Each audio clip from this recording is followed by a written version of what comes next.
नमस्कार दोस्तों, चलिए शुरुआत करते हैं आज के आईपीओ को। एसएमई बोर्ड का आईपीओ है, वो है डिकॉल ऑर्गेनिक एंड कलर्स लिमिटेड का आईपीओ है। कंपनी 1994 में बनी है। कंपनी वेरियस प्रोडक्ट में डील करती है, पेंट बनाती है कंपनी। प्रोडक्ट एरिया है कंपनी का paint, ink, textile, detergent, paper, rubber, plastic colours सेक्टरों में कंपनी अपना वर्चस्व रखती है। इनके लिए काम करती है कंपनी, इन प्रोडक्ट के लिए। तो चलिए जानते हैं कि कंपनी के पास में जो प्रोडक्ट एरिया है वो क्या है, कहाँ कहाँ जो प्रोडक्ट है कंपनी का कोर प्रोडक्ट वो क्या है।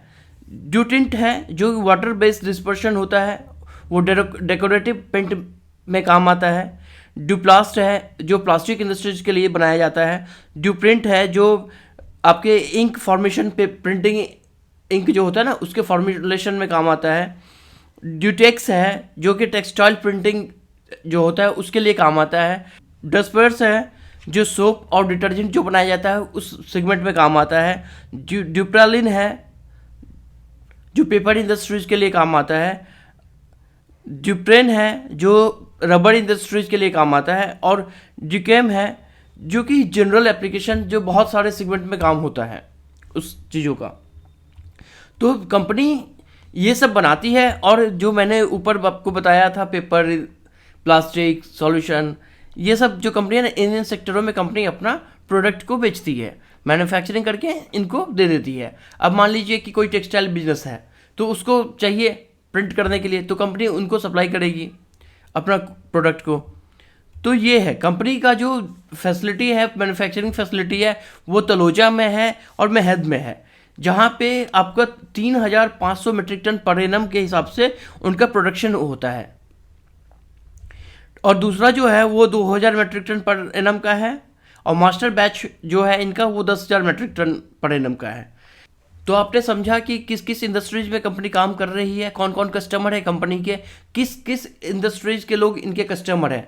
तो कौन कौन हो गए, जहाँ पेंट तो है ही, पेंट जो बनाती है कंपनी, ठीक है। उसके बाद प्लास्टिक इंडस्ट्रीज जो प्लास्टिक के ऊपर में कोटेड होता है उसका। फिर इंक इंक जो बनाती है कंपनी, टेक्सटाइल इंडस्ट्री या रबर इंडस्ट्रीज हो गया, ये सारे जो है कस्टमर है कंपनी के। वो मैं एक साथ में एक लिस्ट दे दूंगा आपको। चलिए कंपनी के फिनेंशियल्स की ओर एक नज़र डालते हैं। तो 31 मार्च 2020 में इनका टोटल एसेट्स रहा है 6,140 लाख का, और 21 में रहा 5,710 लाख का, और 22 में रहा 6,347 लाख का, और 30 सितंबर 2022 के हिसाब से 6,055 लाख का इनका टोटल एसेट्स है। और टोटल रेवेन्यू की बात की जाए तो टोटल रेवेन्यू इनका 2020 में 7372 लाख का है, 7,372 लाख का, और 31 मार्च 2021 के हिसाब से 7,885 लाख का, और 22 में इनका टोटल रेवेन्यू रहा 8,893 लाख का। वहीं 30 सितंबर 2022 के हिसाब से इनका रेवेन्यू है 4,874 लाख का। पैट है इनका, पहले 20 में पैट बहुत ही कम है, 7 लाख पैट है। फिर 21 में इनका पैट बढ़ जाता है, 281 लाख का पैट है। फिर 22 में पैट होता है इनका 491, और 30 सितंबर 2022 के हिसाब से 417 लाख का पैट है इनका। नेटवर्थ की बात करें तो 30 सितंबर 2022 के हिसाब से नेटवर्थ है 2,484 लाख का। और रिजर्व एंड सरप्लस की बात करें तो 1,490 लाख का रिजर्व एंड सरप्लस कंपनी रखती है 30 सितंबर 2022 के हिसाब से। टोटल बोरोविंग की बात की जाए तो 1,350 लाख का इनका टोटल बोरोविंग है 30 सितंबर 2022 के हिसाब से। कंपनी किस ऑब्जेक्ट से ला रही है अपने इस आईपीओ को, तो कंपनी को वर्किंग कैपिटल चाहिए, इसलिए कंपनी आईपीओ ला रही है। फेस वैल्यू की बात करें तो फेस वैल्यू है 10 रुपये पर शेयर, और प्राइस रहेगा 78 रुपये पर शेयर का, और एक लॉट में आपको 1600 शेयर मिलेंगे। यदि इशू साइज की बात हम करते हैं तो करीब करीब 31 करोड़ के आसपास का आईपीओ है, जिसमें फ्रेश इशू है 31 करोड़ का। चलिए इस आईपीओ के कुछ इवेंट को कवर करते हैं कि किस डेट में ओपन हो रहा है, कब क्लोज हो रहा है। तो ओपन डेट है 9 जनवरी को और क्लोज हो जाएगा 11 जनवरी को। तो उसी बीच लगा ले, सुबह 10 बजे से लेकर 5 बजे के बीच में, मतलब 9 जनवरी को सुबह 10 बजे से लेकर 11 जनवरी तक 5 बजे शाम तक खुली रहती है। उसी बीच आपको रिफंड यदि आपको आईपीओ अलॉट नहीं तो 17 जनवरी को, और आपके डिमैट में आपका शेयर क्रेडिट कर दिया जाएगा 18 जनवरी को, और लिस्टिंग है 19 जनवरी। चलिए कितने पैसे रखने पड़ेंगे मैंने बता ही दिया कि 16 लॉट साइज है, एक लॉट में 1600 शेयर मिलेंगे और रिटेल मिनिमम लगा सकते हैं एक लॉट, जिसकी कुल लागत हो जाएगी 1,24,800 रुपये की, और रिटेल मैक्सिमम भी उतना ही लगा सकते हैं। एच लगा सकते